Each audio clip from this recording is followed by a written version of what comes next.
man, Mario Kart Wii really fell off after Digimon Racing released. Oh, speaking of, I saw this Digimon video in my recommended.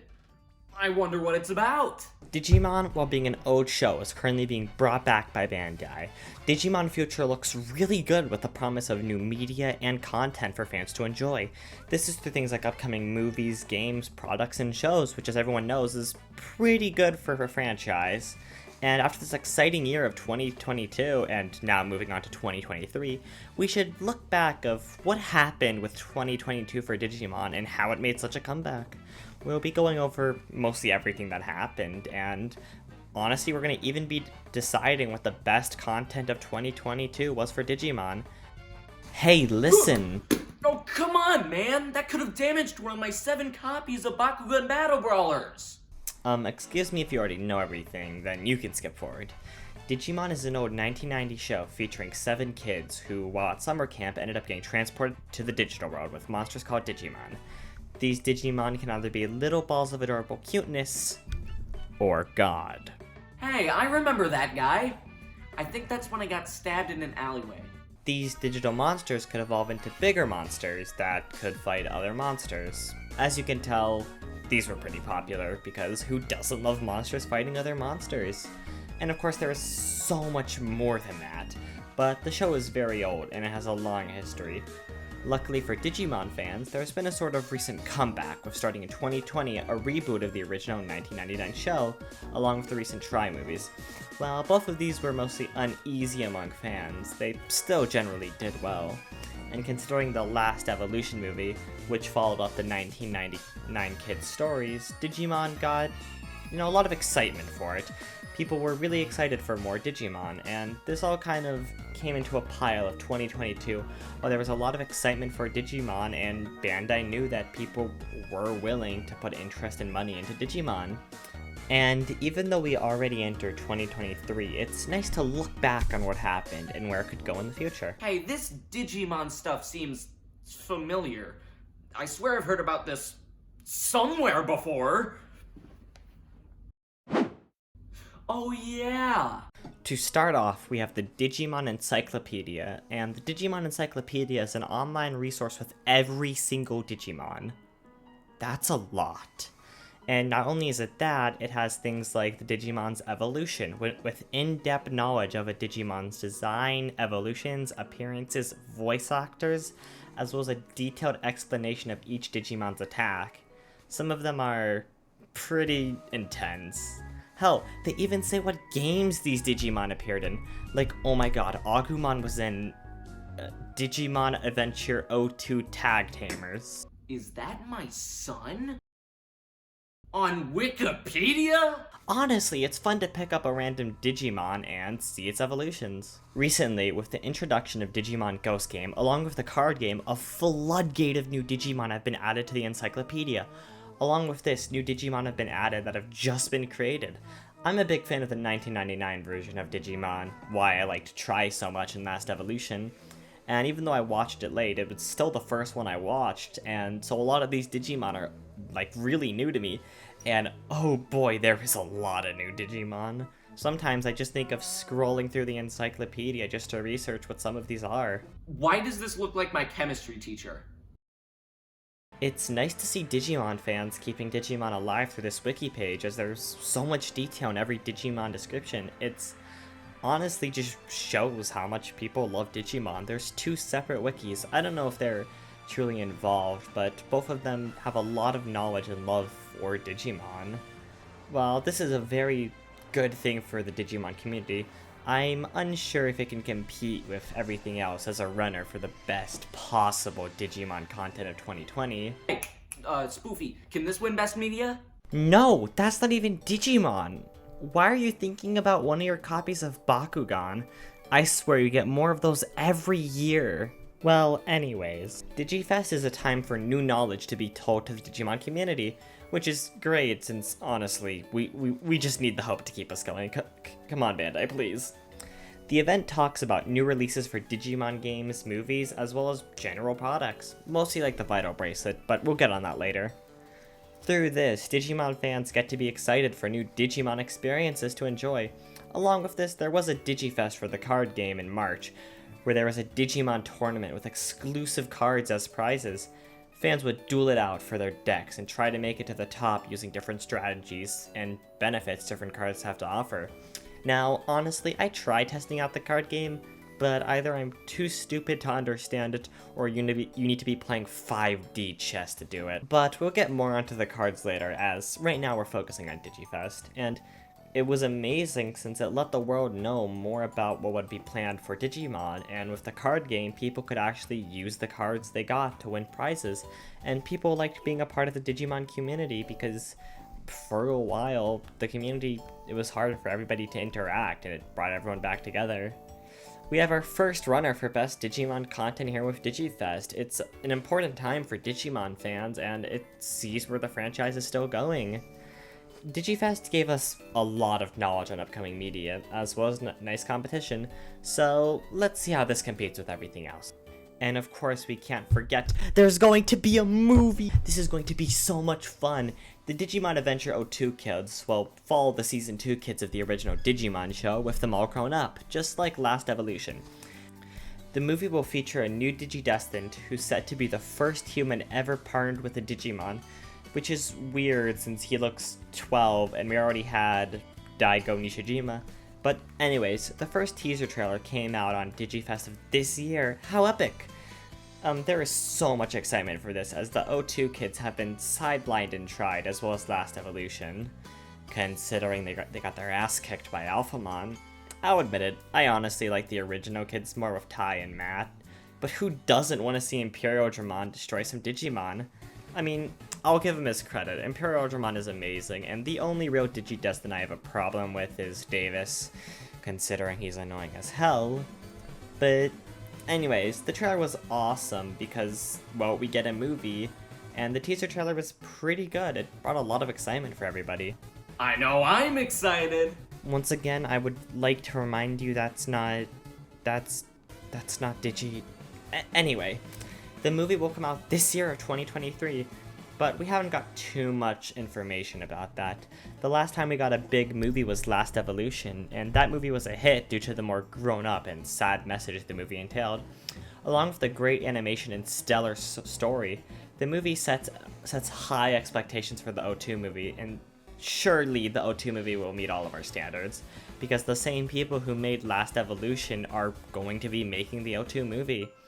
Now, I wouldn't say this counts for best content. Why not? I have no idea what any of those are, but I'm still offended. Anyways, my bets are on Digimon Racing for the Game Boy Advance. Well, it was only a trailer and the movie isn't out yet, so for now we only do have the trailer. And I don't know how I feel about putting a trailer up for best content, I just thought it'd be something good to talk about. But due to this reaction, we'll put the trailer up for a contender in best media. Why do you want Digimon Racing to win so badly? I'll be honest, I don't know much about Digimon, but I do know that I want Digimon Racing in my collection of racing games, like Stunt Race FX and Excite Truck and Bakugan Battle Brawlers. I mean, it is the best Digimon game after all. You know, you could try emulating the game, like, you don't need to buy it. Wait, Bakugan Battle Brawlers isn't even a racing game. Why do you want this game so badly? Yeah, I know, I just don't see much appreciation for these old games and franchises. It's like I'm the only person talking about them. Stuff like Stunt Race FX, and Little Samson, and Sonic Boom and the Shattered Crystal. Bad example. I mean, think about it. You know these old franchises and games, and you play them. Doesn't that kinda keep some of their memory alive? I guess so. I just wish more people appreciated these retro gaming gems. Not saying new games can't be incredible, though. Luigi's Mansion 3? That's at least a 3 out of 2. Hey, it's alright, that's understandable. With Digimon, people wanted for a long time for new games or movies or anything. You just have to be patient, and a while ago Nintendo released a bunch of old games on their console. Not perfect, but it shows that big companies and people are willing to give older games a chance, so just keep waiting and who knows.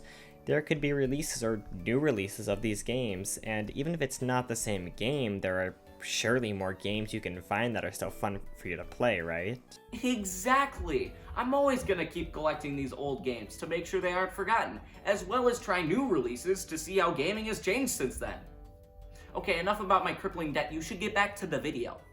I mean, yeah, I'll still get back to the video, but that's also a good idea. Thousands of amazing games still exist that no one talks about, and it's quite a shame. And honestly, for a long time, the same was true with Digimon. It was either forgotten or hated. I think it's probably best for everyone if we possibly looked at the past and all the games that came before now and maybe see them in a different light. Still, I'm unsure about Sonic Boom though. Anyways, back to the video. Sorry for that interruption. To continue along, we have an anime. As everyone knows, or if you're a Digimon fan at least you know, Ghost Game has come out. Now, Ghost Game is an anime centered around this kid named Hiro with his Digimon Gamamon. There's a cast of characters that follow a repetitive episode basis of being introduced to a villain and then defeating it in that episode. You know what that reminds me of? Oh no, Jesse and James. Oh, we're blasting off again. Yeah, I know, right? I can't believe they ripped off Persona 5. Through these events, as well as lingering plot points, Gamamon, as well as his friends, digivolve to protect their partners. Well, this is in the human world, it's in the future where their Digimon get mistaken for holograms, so that's kind of an excuse, even though everyone interacts with the Digimon anyway, which holograms can't do. They can always enter a sort of cyberspace to fight any Digimon without destroying the real world. This video should not contain my opinions, and personally I think the show is amazing, but it definitely has some drawbacks. The motion of being introduced to a villain and defeating it in the same episode, every single episode for, 50 episodes? Does mostly lack states, as you pretty much know the villain's going to be defeated, and there's not much of an overarching story. There are some plot points like Gulu's Gamamon, however, in all, it's just, the show is a bit lackluster. It's fun for a weekly episode to watch for Digimon, but looking over it narratively, there's not much of a story. But despite what I've said, the show is still very fun to watch. Ghost Game does its best to be a horror show, and it can have some serious body horror as well as creepy moments that, while not like horror film level of scary, it's still nice to see Digimon take more into this aspect. I mean, there are some truly terrifying Digimon, and it's cool that Digimon takes that leap. In all, it's a nice show that brought a lot of life back to Digimon, and has given the community hope that Digimon isn't gone, and there's more that Digimon has to offer. Every episode has people talking about what Digimon they liked, or just freaking out over how cute Gamamon is, as well as Angoramon and Jellymon, which is the supporting cast of Digimon. And with that, Ghost Game is not even over yet. It'll be nice to see what 2023 has to offer for this horror show, because honestly, I still think it has a lot of promise. Hopefully in the future there can be more story, and I think it could possibly be the best show Digimon's had, because of course new episodes are coming out every week, which of course gives everyone something to talk about. Next up, we have the games. As longtime Digimon fans know, Digimon Survive has been in production for a long time. Now, I'm gonna say this from my point of view, and I know, terrifyingly, my opinions. And I know for a lot of people's opinions on this game are pretty dicey, and I think it's good. It's a fun game. Digimon Survive had been made for a long time, 3 years? And it mostly ended up being a strategy RPG, kind of resembling Persona 5 and Mario and Rabbids from what I've seen. It's mostly story-driven, where the choices you make impact the story, kind of like those old Batman and other make-your-own-adventure games. Kind of like that one Minecraft story mode. The game is around 70% story and 30% tactical RPG. This caused the game to initially fail due to people not expecting it to be this style of gameplay, with mostly reading and choices being made that affect the story. However, the story of the game is extremely fun, and if you do decide to give the game a chance, the story is honestly really entertaining. The story is so entertaining that I played the game mostly on a flight.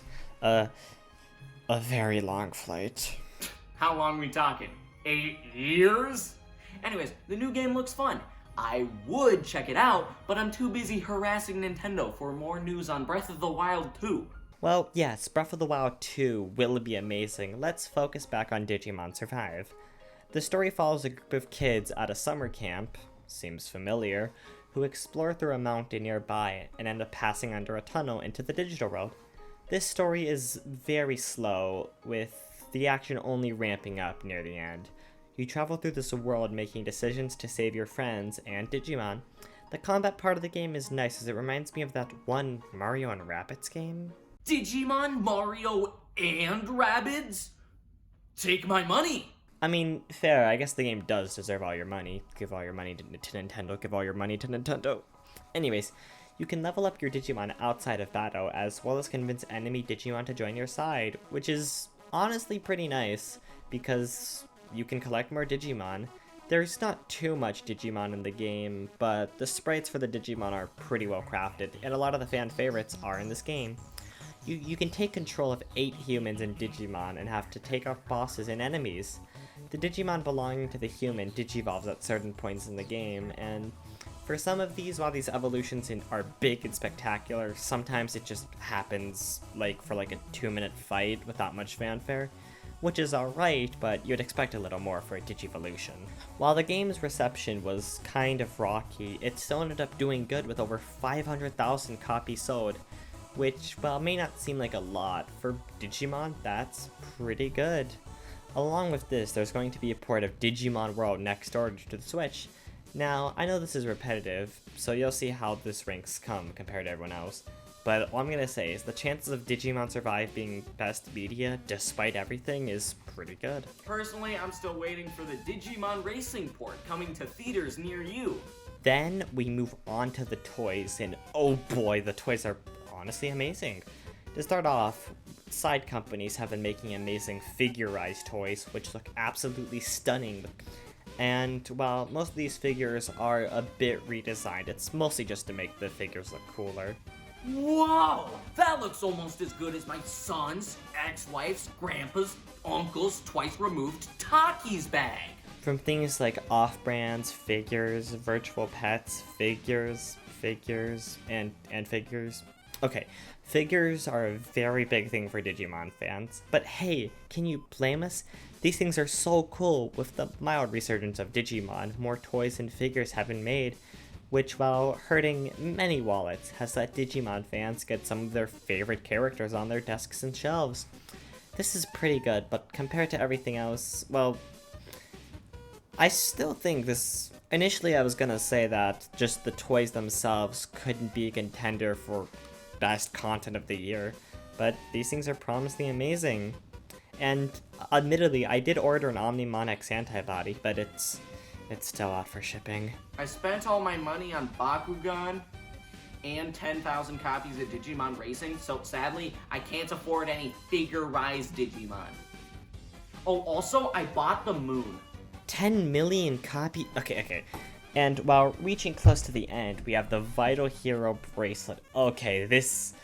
I'm gonna admit it, I love this thing. It has some problems here and there, mostly with the app associated with it, but in all, the bracelet's great. The more running or forms of exercise you do, the stronger your Digimon gets. And after a certain amount of time and a specific amount of exercise, like a certain amount of wins or win percentage or squats, your Digimon can actually evolve. Once this is done, you can transfer your Digimon into the app, and your Digimon can fight in ranked matches or just free battles against AI Digimon. It's kind of like the old virtual pet, but you have to run and exercise to take care of them. As needed to be mentioned, you can't... Well, no, actually you can collect a bunch of Digimon through things called DM cards. These DIM cards range in value, and with them you can add Digimon to your collection and start training them up along with yourself. It's a very good incentive for Digimon fans to exercise, as your Digimon can only get stronger if you exercise. Now, this is definitely Content of the Year material, and honestly I'd put it really high up there. I've seen on Twitter that Digimon fans are basically going wild for this thing. I mean, it's a device that promotes exercising while raising Digimon. Like, I've been running 1 mile to 2 miles every time I go to the gym because Agumon needs his running time? He needs his exercise, okay? He's a growing boy. What I'm trying to say is that the bracelet is honestly amazing. These things have gone flying off the shelves and show how much fans are committed to Digimon. Oh yeah, these things are flying off the shelves. I got Agumon and Gabumon and Gamamon. They're a part of my world domination plan, taking over Burger King. Now, finally, we have the cards. Like Pokemon, Yu-Gi-Oh, and My Hero Academia, Digimon have gotten their own set of cards, many different booster packs and boxes containing different sets of amazingly drawn cards. Now, to any Digimon fan, this is a blessing. The cards are drawn in many different art styles, with every card, even the basic ones, looking amazing. The cards are extremely fun to collect, as the necessity for pieces of cardboard is an amazing thing. Here's a video of one of my friends opening Digimon cards, and they loved it. Alright. Man, these Digimon cards are awesome. Keep opening them. Okay. Help me. Help. As you can see, opening Digimon cards is so much fun. The cards are fun to collect, and when you get a character you want, it's a lot of fun. Personally, I've started collecting these when they first came out. Funny enough, if I remember correctly, the first Digimon packs, the first set of Digimon packs I opened had my favorite Digimon in it, Omnimon. To go along with this, there's an actual card game. The competitive playing field, I know, is very dominant as different teams of characters get put up against each other on YouTube to see who wins. These packs are one of the main things pushing Digimon forward, as it's one of the best things for Digimon fans to have, as it gives them a chance to collect all the characters they think are cool, and also sell them. Well, it's been a lot of fun talking about Digimon, despite my many stutterings and failure to speak English. But before we wrap up this video, we need to choose the content of the year. Between the card game, Digimon Survive, Ghost Game, and the Vital Bracelet, the judges have made a decision. The best Digimon content of the year is... What? That doesn't seem right. I swear something is wrong. Wait, that wasn't even released in 2022. 10 billion copies. Wait. George? Oh my god, yes! Digimon Racing! Wait, 10 billion? Oh, I must have added an extra 0 to my order. Or 2. Or 9. Anyways, I'm gonna try to buy the 1990 Nintendo NES World Championship cartridge Gold WADA graded, because I wasn't in debt enough. Well, anyways, with Digimon Racing winning somehow, I'd like to finish up this video, even if it's not big or flashy. Digimon is making a sort of resurgence in the world and showing the world that Digimon still has stuff to offer even after all this time. If there's one big thing I think everyone should take away is that if you like a game or a series or anything, then don't stop liking it because it's unpopular or nobody really knows about it. If Digimon can make a comeback, then I think even if it's just a little bit, there's hope for everything, every game, every franchise, every movie to still be loved and remembered. And they should be. So, moving into 2023, let's just see what Digimon has to offer us. Thank you everybody for watching, and please if you enjoy, like and subscribe, and while this is very late, have a happy new year.